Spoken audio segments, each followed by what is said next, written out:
قال قال رسول الله صلى الله عليه وسلم من حج لله ولم يرفث ولم يفسق ورجع كيوم ولدته أمه رواه البخاري. وقال رسول الله صلى الله عليه وسلم ليس للحج المبرور ثواب إلا الجنة ليس للحج المبرور جزاء إلا الجنة رواه مسلم. وقال رسول الله صلى الله عليه وسلم الحج عرفة والعرفة لا بديل له إلى آخر ما قال عليه الصلاة والسلام. أيها المسلمون فإني أوصي ونفسي أولا بتقوى الله فاتقوا الله في أنفسكم وأولادكم وأزواجكم وأقوالكم وأعمالكم. সম্মানিত জুমার খুতবার উপস্থিতি, আমরা আল্লাহ তাআলার দরবারে শুকরিয়া আদায় করছি যে সুস্থ শরীরে আজকে জুমার সালাত পূর্বের এই অধিবেশনে আমাদের হাজির হওয়ার তৌফিক দান করেছেন। আমরা বলি আলহামদুলিল্লাহ। দরুদ ও সালাম প্রেরণ করছি মানবতার মুক্তির দূত রাহমাতুল লিল আলামিন শাফিউল মুজনিবিন জনাবে মুহাম্মদুর রাসূলুল্লাহ সাল্লাল্লাহু আলাইহি ওয়াসাল্লামের উপর। আল্লাহুম্মা সাল্লি ওয়া সাল্লিম ওয়া বারিক আলা নাবিয়িকা মুহাম্মদ। আল্লাহুম্মা সাল্লি আলাইহি আল্লাহুম্মা বারিক আলাইহি। আমরা আজকে খুতবার আলোচনার বিষয় হজ এবং কুরবানি পরবর্তী আমাদের আমল করণীয়। আল্লাহ রাব্বুল আলামিন মুসলিম উম্মাহকে অনেকগুলো মাওসুমুল খায়রাত ওয়াল বারাকা দিয়েছেন, কিছু কল্যাণ এবং বরকতের মৌসুম, তার মধ্যে হজ একটা। আল হাজ্জু আশহুরুম মা'লুমাত, ইসলামের অন্যতম রকম হজ। হজ সম্পন্ন করে হাজী সাহেবগণ দেশে ফিরতে শুরু করেছেন। হজ এমন একটা ইবাদত যেটা খুব কষ্টকর, কিন্তু এর ফজিলত, এর বিনিময়, এর পুরস্কার অগণিত। আলহামদুলিল্লাহ। হাজী সাহেবগণ হজেতে আমল করেছেন, আমরাও করেছি। আমরা জিলহজ মাসের প্রথম 10টা দিন পৃথিবীর সবচেয়ে ফজিলতপূর্ণ সম্মানিত দিন। তার মধ্যে জিলহজের 9 তারিখ আরাফা দিবস এবং 10 তারিখ ইয়ামুন নাহার, এটা আরো বেশি ফজিলতপূর্ণ। আমরা এইভাবে আইয়ামুম মা'দুদাত পার করে আসলাম। হাজী সাহেবগণ হজে গিয়ে তারা পশু জবাই করেছেন মিনার প্রান্তরে। হাজী সাহেবদের পশু জবাই করাকে বলা হয় হাদী জবাই করা। ফামাস্তাই সারা মিনাল হাদী, কোরআনে কারীমে সূরা বাকারায় আল্লাহ বলেছেন হাদীর কথা। যারা হাজে কিরান এবং তামাত্তু করেন তাদের জন্য এই হাদী জবাই করা ওয়াজিব। আর যারা আমরা হজের বাইরে ছিলাম, নন হাজীরা, তারা ঈদুল আযহার দিন যে পশু জবাই করে থাকি, এটা নাম হচ্ছে উযহিয়া, বহু বছর হচ্ছে আদওয়াহি, আমরা এটাকে কুরবানি বলে থাকি। তো বাংলাদেশে এসে হাজীদের হাতি আর আমাদের উযহিয়া দুটি কুরবানি হয়ে গেছে। আরব দেশের লোকেরা খুব হাসাহাসি করে যে এটাকে তোমাদের বাঙালি মাযহাব। তো এই দুইটা কুরবানি বা দুইটা পশু জবাইয়ের উদ্দেশ্য সম্পর্কে সূরা হজ আল্লাহ তাআলা বলেছেন লা ইয়ানালাল্লাহু লুহুমুহা ওয়ালা দিমাউহা ওয়ালাকিন ইয়ানালুহুত তাকওয়া মিনকুম। যে তোমরা হজে গিয়ে হাতি জবাই করো অথবা ঈদুল আযহার দিন কুরবানি করো, এই পশুর রক্ত এবং গোশত এটা আল্লাহর কাছে পৌঁছায় না। ওয়ালাকিন ইয়ানালুহুত তাকওয়া মিনকুম, পৌঁছায় তোমাদের তাকওয়া। আমরা কোন নিয়তে দিলাম, কি মানসিকতা নিয়ে আমরা এই পশুকে জবাই করলাম, সেটাই আল্লাহর কাছে পৌঁছে। হাজী এবং হাজী সাহেবের আমরা পশু জবাই করেছি। হাজী সাহেবগণ তারা একটা পবিত্র চমৎকার হৃদয় নিয়ে দেশে ফিরতেছেন। কারণ কোন হাজী সাহেব তার সৌভাগ্যবান, যা পৃথিবীর সবচেয়ে ফজিলতপূর্ণ দুটো জায়গায় তাদের যাতায়াত ছিল, মক্কাতুল মুকাররমা, মসজিদে হারাম, মসজিদে নববী, মদিনাতুল মুনাওয়ারা। তারা আল্লাহর নৈকট্য লাভের সুযোগ পেয়েছেন তাওবা এবং ইস্তেগফারের মাধ্যমে, এবং সেখানে এক্সক্লুসিভ কিছু ইবাদত করার সুযোগ তারা পান। অন্যদের পক্ষে এটা পাওয়া কঠিন। আরাফাতের ময়দানে অবস্থান করা, কোনো ইবাদত নাই, নামাজ নাই, শুধু আপনার কাছে দোয়া করা, আমাকে মুখ করা। জোহর আসলে জোহর আর আসর একসাথে পড়বে, মাগরিবের আযান হলেও কোনো সালাত পড়া যাবে না। মুজদালিফা এসে মাগরিব আর ইশা একসাথে পড়তে হবে। যদিও বাংলাদেশের বেশিরভাগ মানুষেরা হজের ভিতরে মারাত্মক ভুল করে। অনেক হাজী সাহেব ইহরাম করা অবস্থায় মাথায় টুপি পরে থাকে, প্লানকে রাস্তাতে টুপি পরা যাবে না। তো জবাব দেয় যে আমার জীবন চলে যেতে পারে, আল্লাহ নবী সুন্নাত ছাড়বো না। মানে তার বুঝতে ভুল করেছে সে।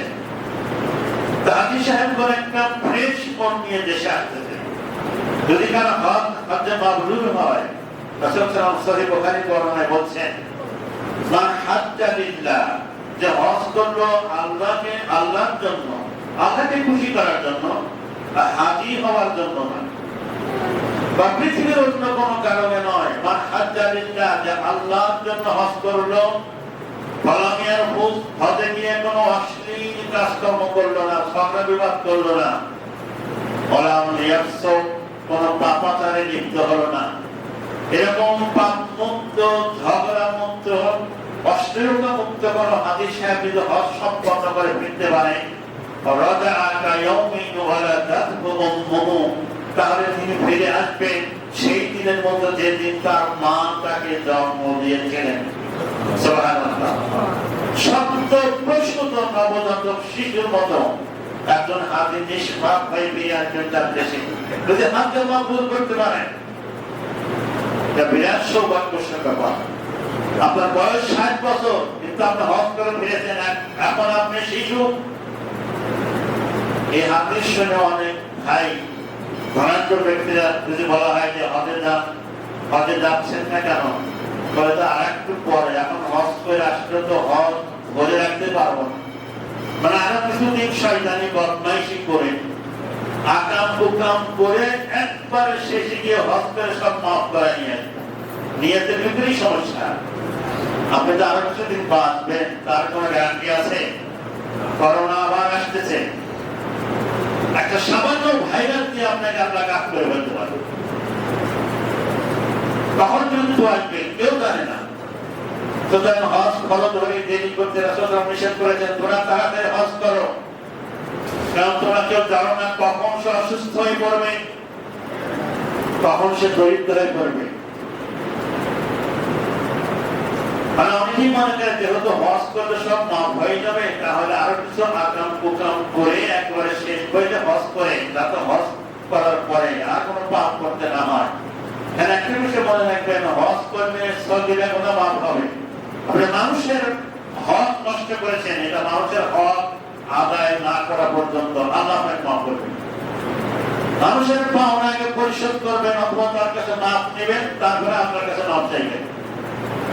অনুরূপ ভাবে যদি কবিরা গুনাহ থাকে, সেটা ওখানে তওবা করার সুযোগ আছে।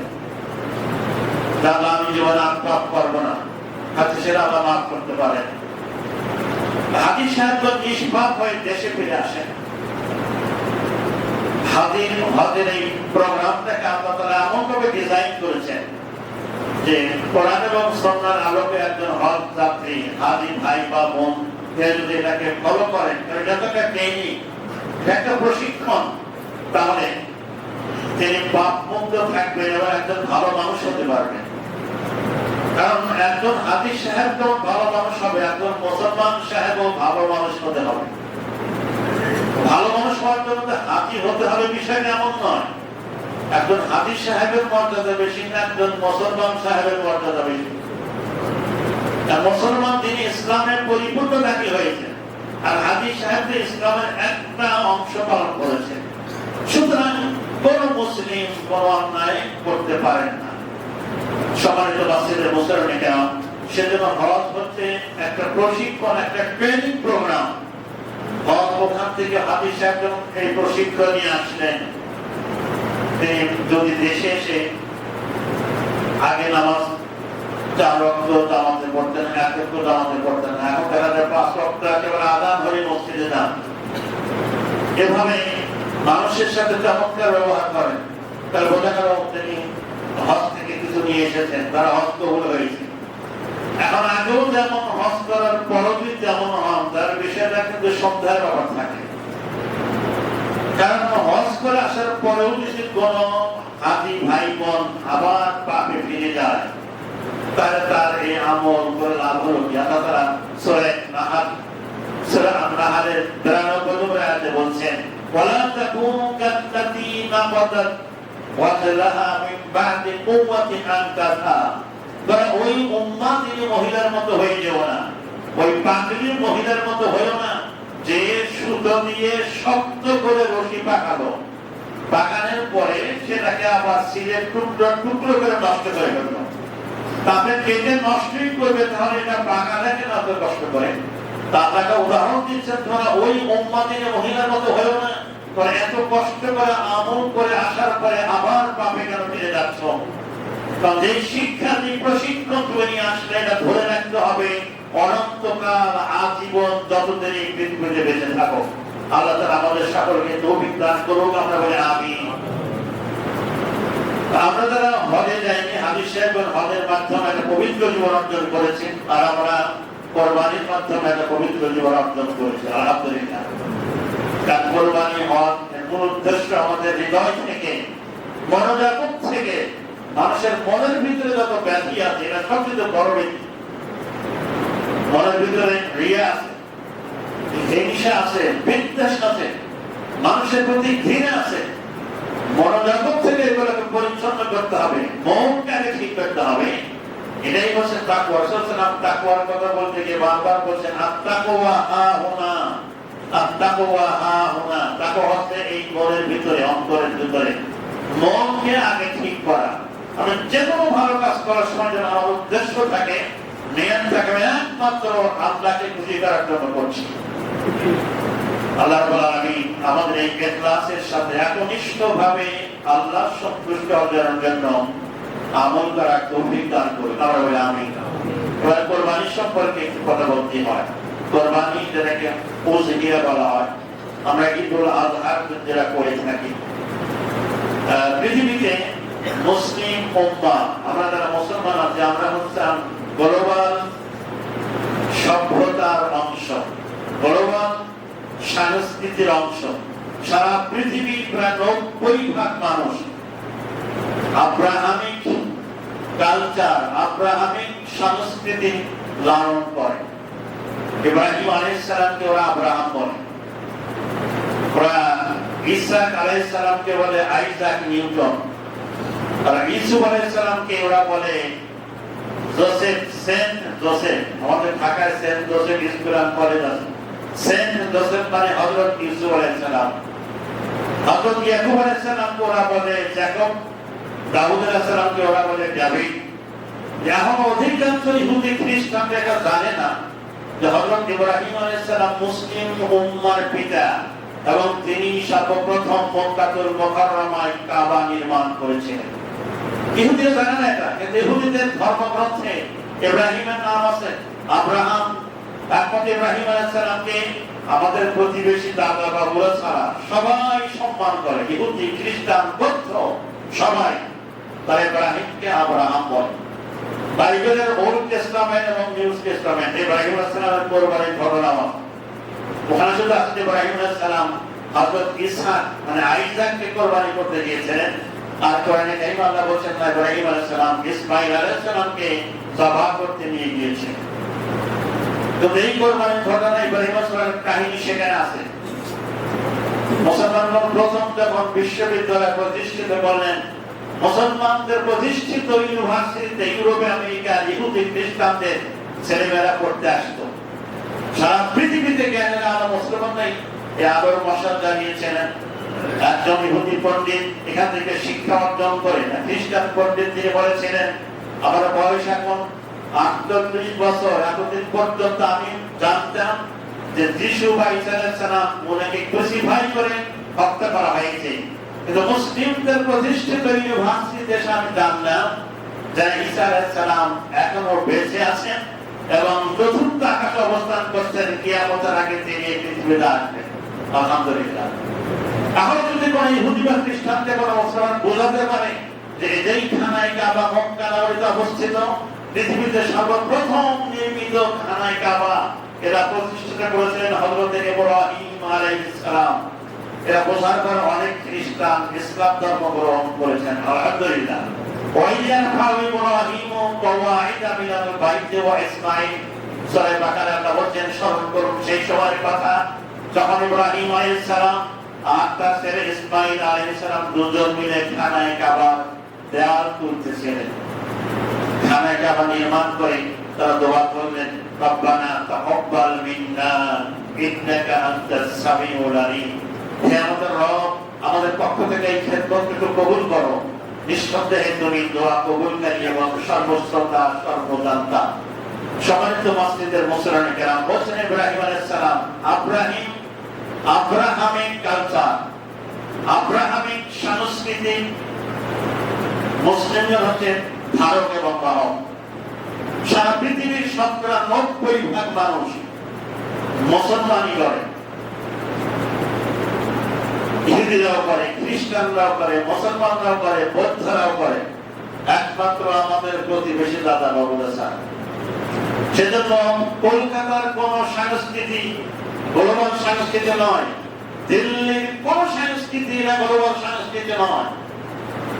তার পত্রিকারা হিসাব দিয়েছে প্রায় 90 থেকে 91% মানুষ সারা পৃথিবী তারা মুসলমানই করে। আমাদের ঢাকা শহরে অনেক বড় বড় মানুষের লেখা আছে, কেন অভিজ্ঞ ডাক্তার দ্বারা যত্ন সহকারে মুসলমানই করানো হয়। এটাকে আসলে মুসলমানই নাই, এটার নাম কি?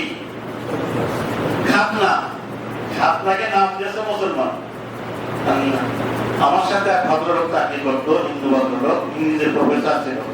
ওনার ছেলে যখন ফার্স্ট ইয়ারে পড়ে, ইন্টার ফার্স্ট ইয়ার বা সেকেন্ড ইয়ার, তার মারাত্মক কি অসুখ হলো, হাসপাতালে ভর্তি হলো। 1 মাস থাকার পরে আসলো, কলেজে কয়েকদিন ক্লাস করার পরে আবার অসুস্থ হলো। তার ওয়াইফ পিঠে হাসপাতালে ডাক্তার চাকরি করতো। এরপর আমাকে বলছেন 1 সপ্তাহ পরে যে স্যার, আমার ছেলে 1 মাস থাকলে আমার হায়ার অ্যান্টিবায়োটিক দিল, মনে করেন ভালো হয়েছে, আবার অসুস্থ বলছে। এখন ডাক্তার বলতেছে যে আপনার ছেলেকে ভালো করার পথ একটাই, সেটা হলো অনেক মুসলমানি করবে। আমার ছেলের মামা এটা খুব বাধা দিচ্ছে, এটা করা গেলে তো মুসলমান হয়ে যাবে। তখন ডাক্তার বলছে দেরি করেন না, আপনার ছেলেকে বাঁচাতে পারবেন না। ছেলেকে খাতনা করার পরে কিছুদিন পর বলছেন যে আমার ছেলে পুরো সুস্থ হয়ে গেছে।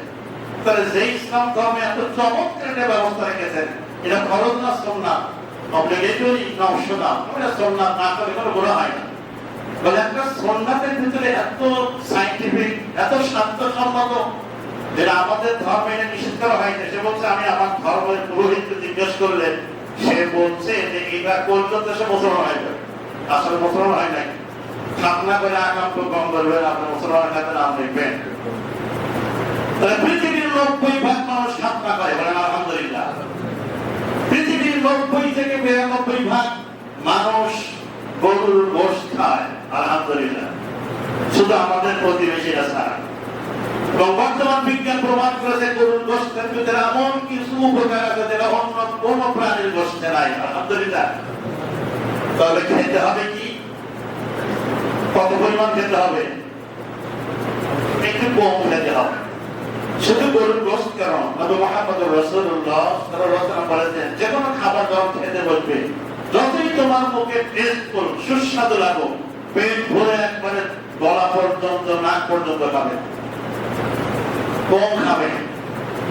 হযরত ওমর রাদিয়াল্লাহু তাআলা আনহু যখন পৃথিবীর শাসক, অর্থ পৃথিবী করে শাসন, ঘোর তপ্তে বসি, খেজুর পাতার প্রাসাদ তোমার বারে বারে গেছে খুশি। হযরত ওমর রাদিয়াল্লাহু তাআলা আনহু সময় সিরিয়া থেকে একজন খ্রিস্টান ডাক্তার আসলো মদিনার মুসলমানদের যারা অসুস্থ হবে তাদের চিকিৎসা করার জন্য। 1 বছর পর্যন্ত তার কাছে একজন রোগীও আসলো না। সুবহানাল্লাহ বলবেন না? এই ডাক্তার বলছে আমি যদি এইভাবে রোগী না দেখে থাকি আমি চিকিৎসা বিদ্যা ভুলে যাব, আমাকে আপনারা বিদায় দিয়ে দেন। 1 বছরের ডাক্তার বেতন ভাতা সব দিয়ে বিদায় দেওয়া হোক। বিদায়ের সময় কয়েকজন মুসলমানকে ডেকে বলছেন, আচ্ছা আপনাদের রোগ হয় না কেন? ডাক্তার আমি জবাব দিচ্ছেন, কোন কোন বর্ণনা আছে একজন তাবী বলছেন, নাহানু কাউমুন, আমরা এমন এক জাতি লা নাকুলু ইল্লা বিল জুম, খোদা না দেখলে আমরা খাই না, যখন খোদা লাগে তখন আমরা খাই। ওয়াইদা আকালনা ফালা নাশবা, আর যখন আমরা খেতে বসি তখন আমরা জন্মের খাওয়া খাই না, কোনো পেট ভরে খাই না। তাই কারণ আমাদের নবী শিক্ষা দিয়েছেন, তোমার মুখে যতই ভালো লাগুক, যখন খেতে বসবে তোমার পেটের এক ভাগকে খাদ্য দিয়ে ভর্তি করবে, এক ভাগ পানি দিয়ে ভর্তি করবে, আর একটা ভাগ খালি রাখবে শ্বাস প্রশ্বাসের জন্য। বলে এই জন্যই তোমাদের রোগ হয় না। এটা খুবই বিজ্ঞান ভিত্তিক, এটা খুবই স্বাস্থ্যসম্মত খাবার কম খাওয়া। শুধু গরুর গোশত নয়, সব খাদ্যই মুসলমানরা কম খাবেন, সুস্থ থাকবেন, ভালো থাকবেন। কারণ আল্লাহর ইবাদত করার জন্য সুস্থ থাকা দরকার। তো বলছিলাম গরুর গোশতের ভিতরে অনেক উপাদান আছে, পুষ্টিকর খাবার, খুব সুস্বাদু খাবার, পরিমাণে কম খাবেন। তাই সারা পৃথিবীর 90 থেকে 92% মানুষ গরুর গোশত খায়, আমরা মুসলমানরাও খাই। আমরা আব্রাহাম সাংস্কৃতিক ধারক, সারা পৃথিবীতে এটা চলছে। সুবহানাল্লাহ বিহামদিহি। সম্মানিত মসজিদের মুসল্লিরা কেরাম, হজ এবং কোরবানি করার পরে আমাদের কিছু করণীয় আছে। যারা হজ করে এসেছেন, হজের শিক্ষাকে ধরে রাখতে হবে। হজ করে এসে অনেকেই এমন অবস্থা হয়, বাড়ি বের হয়, দুজন মারামারি হয়েছে, ঝগড়া হয়েছে, এটা মিটাতেও যায়, মনে করে এটা দুনিয়ার কাজ। না, হজযাত্রী সব কাজই করবেন, অফিস করবেন, কৃষক করে মাঠে কাজ করবেন, প্রতিবেশী আত্মীয়স্বজনদের ঝগড়া মীমাংসা করার জন্য বের হবেন, মানুষের সাথে হাসি মুখে কথা বলবেন, হজের ঘটনা বলবেন। আপনি একদম দিনের গাইড হিসেবে কাজ করবেন। কারণ আমাদের দেশে আলহামদুলিল্লাহ অনেক ওলামায়ে কেরাম আছে, এত মাদ্রাসা, তো এই ওলামায়ে কেরাম কোন লেখাপড়া করতে চান না, মনে করছে আমি পড়াশোনা করলেও যে বেতন পাবো, না করলেও বেতন ঠিক পাবো। প্রতিদিন যে লেখাপড়া করা দরকার। একজন আমের মানে তিনি একজন দিনের দায়ী হবে। আমি একজন শিক্ষককে চিনি, মণিপুর হাই স্কুলের ধর্মীয় শিক্ষক, তো ধনী মানুষ, রাজশাহী বাড়ি, কোনো কথা বলছেন না, বলতে আপনি এত চমৎকার মানে রাজকীয় ফিগার, কণ্ঠ সুন্দর, আপনার দায়ী হবেন একজন, সেটা আমি পারবো না। বাস করে এসে এই লোকটি সমানে কথা বল বলছে, আমি যখন ছিলাম মক্কায়, আমার ইমামের খুব কাছাকাছি দাঁড়াতাম, দেখে ওরা কি দেখছে জিজ্ঞেস করছেন, বলে দাওয়াত কাজ করবেন মক্কা, মিনা, আরাফা, মুজদালিফা, মদিনাতুল মুনাওয়ারায়, মুআল্লা কবরস্থান, মদিনার জান্নাতুল বাকি বা বাকি কবরস্থান, বারকাতুল বাকি, এই কথাগুলো বলতে হবে। তো হাজী সাহেবগণ তিনি দিনের একজন দায়ী হবেন। তার মক্কাতুল মুকাররমা, মদিনাতুল মুনাওয়ারা, এটা ইসলামের দুটো প্রসিদ্ধ জায়গা। মক্কাকে আমরা বলছেন হুদাল লিল আলামিন, সারা পৃথিবীর মানুষের জন্য এটা হবে হেদায়েতের জায়গা।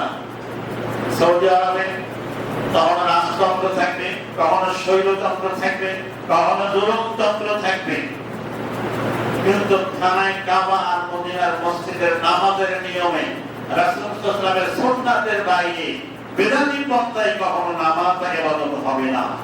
বলুন সুবহানাল্লাহ। সেজন্য সেখান থেকে শুধু যায় নামাজ, আদর, টুপি, জমজমের পানি নিয়ে আসবেন না, এগুলো আনা জায়েজ নয়। সেখান থেকে কিছু দ্বীনের তালিম নিয়ে আসবেন, সেখান থেকে গুনাহমুক্ত জীবন নিয়ে আসতে হবে এবং মানুষের কাছে এই দাওয়াতি কাজ করতে হবে। তার সম্মানিত উপস্থিতি, বলছিলাম হজ যাত্রীগণ এসে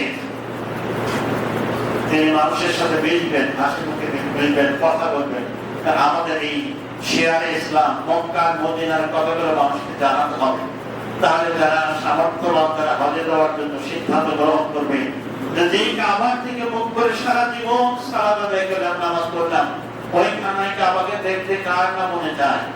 যিনি হজ করে আসলেন, বিছানা হজ কবুল হয় বলে ধরা হবে, তাহলে আহারে নিয়ন্ত্রণ করেন, যদি তার আবার মক্কা মদিনায় যেতে ইচ্ছা করে, আবার ওই খানায় কাবা দেখতে ইচ্ছা হয়, তাহলে মনে করতে হবে ওর হজ আল্লাহ কবুল করেছেন। সুবহানাল্লাহ। কার না চায় মন চাই চিন্তা করে বারবার। ওখানে কোনো সমুদ্র সৈকত নাই, কোনো দর্শনীয় কিছুই নাই, কিন্তু একজন মুমিন তার মন পড়ে থাকে ওখানে, কি আছে সেখানে? শুধু মরুভূমি আর মরুভূমি। কিন্তু সেই খানায় কাবা মসজিদে হারামাতে যেখানে এক রাকাত সালাত পৃথিবীর অন্য জায়গায় 1 লক্ষ রাকাত নামাজের সমান সওয়াব। সুবহানাল্লাহ। কোরবানি কোরবানির গোশত আমরা নিজেরা খাবো, মানুষকে খাওয়াবো। কোরবানির যে শিক্ষা আমরা গ্রহণ করলাম, কোরবানি আত্মত্যাগ, মানুষকে দেওয়ার মানসিকতা। আল্লাহ রাব্বুল আলামিন বলেছেন তাকুলু মিনহা ওয়া আতইমুল বাইসাল মাকিম। পশু কোরবানি হয়ে গেলে এর গোশত তোমরা নিজেরা খাও, আর যারা ফকির এবং যারা ভদ্র গরিব তাদেরকে খাওয়াও। যারা চাইতে আসে ওদেরকে খাওয়াও, আর যারা চাইতে আসে না কিন্তু কোরবানি দেয়নি তাদের বাড়িতে একটু পৌঁছে দাও। যদি কেউ এটা রাখতে চায় ফ্রিজে করে সংরক্ষণ করতে চায় কোনো সমস্যা নাই, কিন্তু এর মূল উদ্দেশ্য থাকতে হবে গরিবদের খাওয়ানো, মানুষকে খাওয়ানো।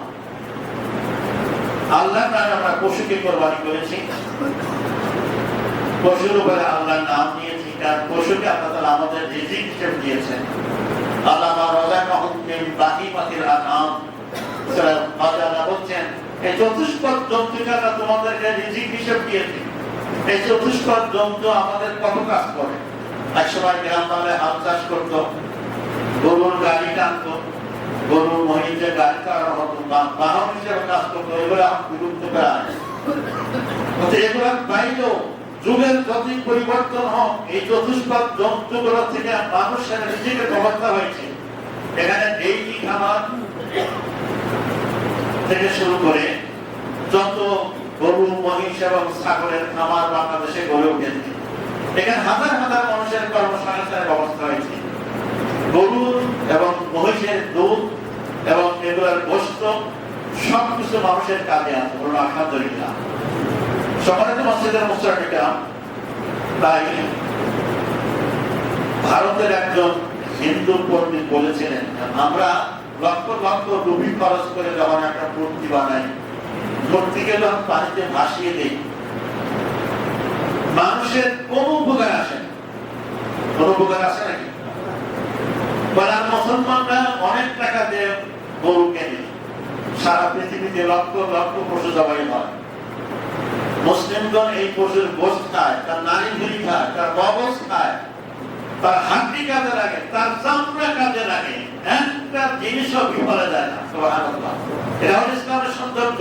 তাদের মধ্যে থাকবে, তাহলে তারা যে নিষ্ঠুর আচরণ করলো, পৃথিবীতে ইসরায়েলের পর অন্যতম নিষ্ঠুরতা দেখানো আমরা দেখলাম যে ওই মায়ানমারের জান্তা সমাজের মসজিদে মুসলমানেরা। সুতরাং আল্লাহ রাব্বুল আলামিন মাছ থেকে শুরু করে যে সকল প্রাণীকে খাওয়ার অনুমতি দিয়েছেন।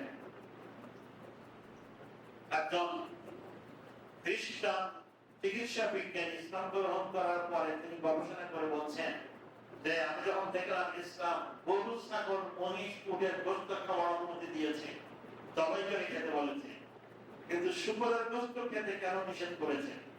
সে বলছে আমি শুকরের গোশত খুব পছন্দ করতাম তার ভাষায়। আমি যখন গবেষণা করলাম এই শুকরের গোশতের ভিতরে এমন কিছু মারাত্মক ভাইরাস আছে, মানুষের ভিতরে শুকরের স্বভাব ধরে উঠবে। তাই ইসলাম সর্বকালের সর্বযুগের মহাজাগতিক এক দিনের নাম, বিজ্ঞান মনস্ক এক জীবন ব্যবস্থার নাম। ইসলাম যা কিছু আদেশ করেছেন মানবতার কল্যাণের জন্য, সারা পৃথিবীর মানুষের কল্যাণের জন্য, পৃথিবীর মানুষকে আমরা ইসলাম বোঝাতে পারি। ইব্রাহিম আলাইহিস সালামের এই দ্বীন মিল্লাত ইব্রাহিম, যেটা আমরা দরুদে পড়ে থাকি আল্লাহুম্মা সাল্লি আলা মুহাম্মাদ ওয়া আলা আলি মুহাম্মাদ কামা সাল্লাইতা আলা ইব্রাহিম ওয়া আলা আলি ইব্রাহিম ইন্নাকা হামিদুম মাজিদ। আল্লাহুম্মা বারিক আলা মুহাম্মাদ ওয়া আলা আলি মুহাম্মাদ কামা বারাকতা আলা ইব্রাহিম ওয়া আলা আলি ইব্রাহিম ইন্নাকা হামিদুম মাজিদ। সম্মানিত উপস্থিতি, বলছেন আমাদের যত ইবাদত করি, হজ করেন, কোরবানি করেন, সালাত করেন, সকল ইবাদতকে ডিজাইন করা হয়েছে আখিরাতকে প্রাধান্য দিয়ে। আমার মূল উদ্দেশ্য আখিরাত, আখিরাতকে মাইনাস করে নয়। সেজন্য আখিরাতকে যাতে আমি আখিরাতে মুক্তি পেতে পারি, আখিরাতে আমার নাজাতের ব্যবস্থা হয়, আখিরাতকে প্রাধান্য দিয়ে দুনিয়ার কাজ করতে কোনো সমস্যা নেই। আল্লাহ তাআলা দোয়া শিখিয়ে দিয়েছেন, রব্বানা আতিনা ফিদ দুনিয়া হাসানাতাও ওয়া ফিল আখিরাতি হাসানাতাও ওয়া কিনা আযাবান নার। যে আমাদের রব তুমি আমাদের দুনিয়াতেও কল্যাণ দান করো, আমার দুনিয়ার জীবনটাকে সুন্দর করো, অবিল আখিরাতে হাসানা, আখিরাতের জীবনটাকে সুন্দর করো, ওয়াকিনা আযাবান নার, আর জাহান্নামের যন্ত্রণাদায়ক আযাব থেকে আমাকে বাঁচাও, আমরা বলি আমিন। বারাকাল্লাহু লানা ওয়া লাকুম ফিল কুরআনিল আযীম ওয়া নাফা'আনি ওয়া ইয়্যাকুম বিমা ফীহি মিনাল আয়াতি ওয়া যিকরিল হাকীম। أقول قولي هذا أستغفر الله لي ولكم ولسائر المسلمين من كل ذنب فاستغفروه وتوبوا إليه إنه هو الغفور الرحيم.